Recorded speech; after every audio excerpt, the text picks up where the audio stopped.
3. Bob. Baş ruhani Elyashi bilan uning xizmatdosh ruhaniylari qo'y darvozasini qaytadan yasab, uni Xudoga beg'ishlab, darvoza qanotlarini o'rnatdi.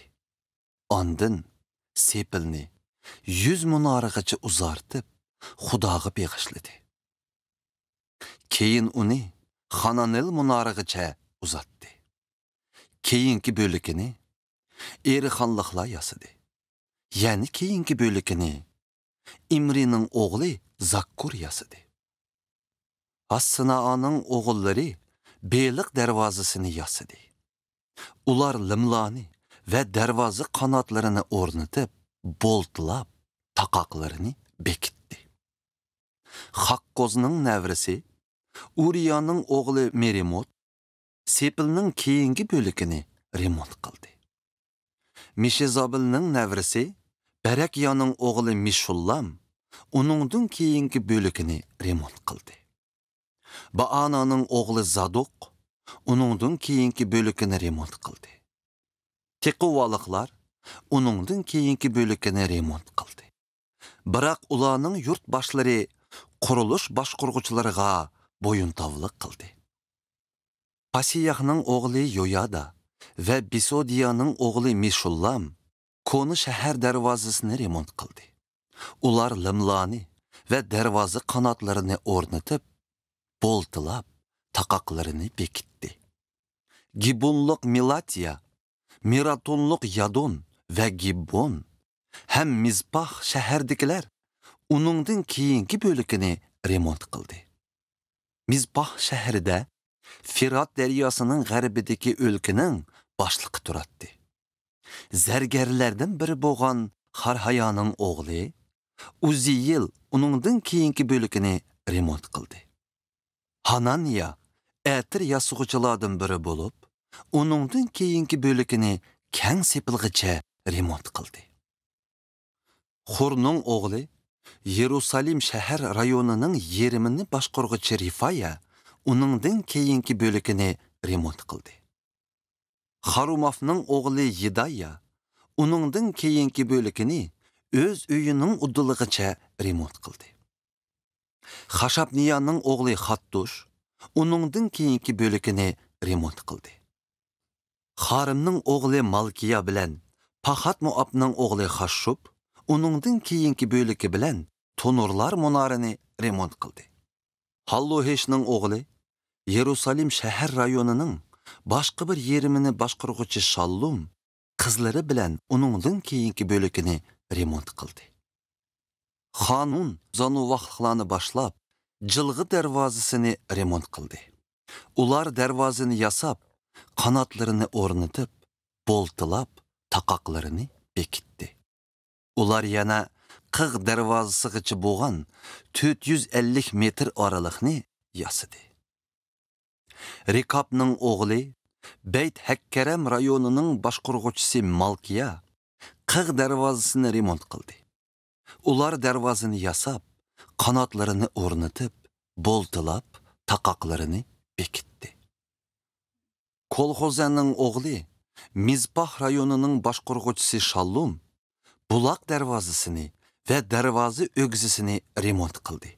Hamda darvoza qanotlarini o'rnatib, boltilab, taqoqlarini bekitdi. Ondan u podshoh gullikining yenidagi Shiloh ko'lchiligi sepilini Davud shahridan tushiradigan palampaygacha remont qildi. Ozbuqning o'g'li Baytzur rayonining yerimini boshqaruvchi Nahamiya uningdan keyingi bölükini Davud podshoh qabristonligining udulidagi joydan suv ombari ve bahodirlarning bargohigacha remont qildi. Banining o'g'li Rehumning qo'l ostida ishlaydigan bir to'p laviylar uningdan keyingi bölükini remont qildi. Ondan Qiyla rayonining yerimini boshqaruvchi Xashabiya o'z qo'l ostidagi rayon uchun uningdan keyingi bölükini remont qildi. Ularning tuqqanlari, ya'ni Xenadotning o'g'li Qiyla rayonining yerimini boshqaruvchi Bavvay uningdan keyingi bölükini remont qildi. Yeshuvaning o'g'li Mizpah shahrining boshqaruvchisi Azar uningdan keyingi bölükini qoral ambaraga chiqadigan yo'lning uddilidan Sepilning tirikigacha remont qildi.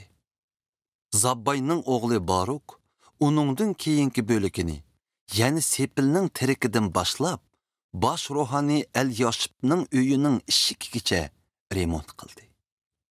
Haqqozning navrisi Uriyaning o'g'li Merimot uningdan keyingi bölükini Elyashibning uyining ishikidan uning oxirigacha remont qildi.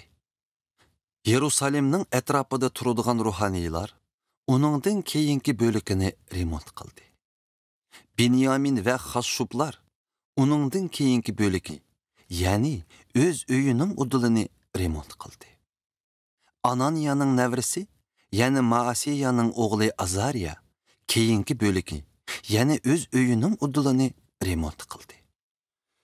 Xenadatning o'g'li Binnoy keyingi bölükini, ya'ni Azariyaning uyidan Sepilning tiriki va uning do'qmushigacha remont qildi. Uzayning o'g'li Palal uningdan keyingi bölükini, ya'ni Sepilning tiriki va muhofizatchilar ho'ylisining yenidagi ustunki o'rda munorining uddulini remont qildi.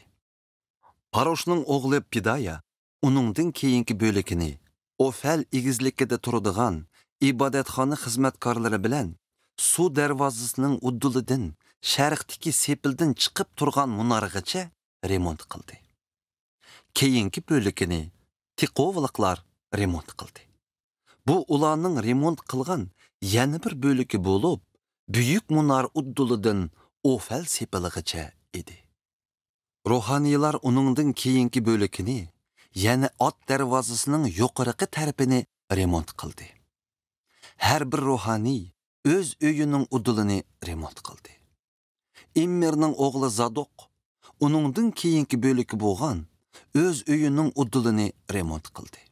Uningdan keyingi bölükini Shikaniyaning o'g'li sharqiy darvozaning darvozavini Shimaya remont qildi.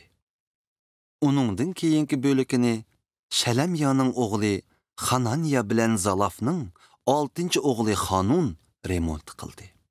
Bu ularning yana bir remont qilgan bölüki edi. Barakyaning o'g'li Mishullam uningdan keyingi bölüki bo'lgan o'z uyining udulini remont qildi.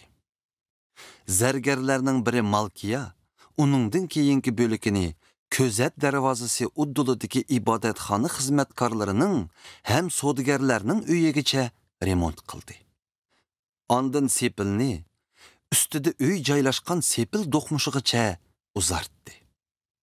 Boshqa zargarlar va savdogarlar u do'qmushdan qo'y darvozasigacha bo'lgan eng oxirgi bölükini remont qildi.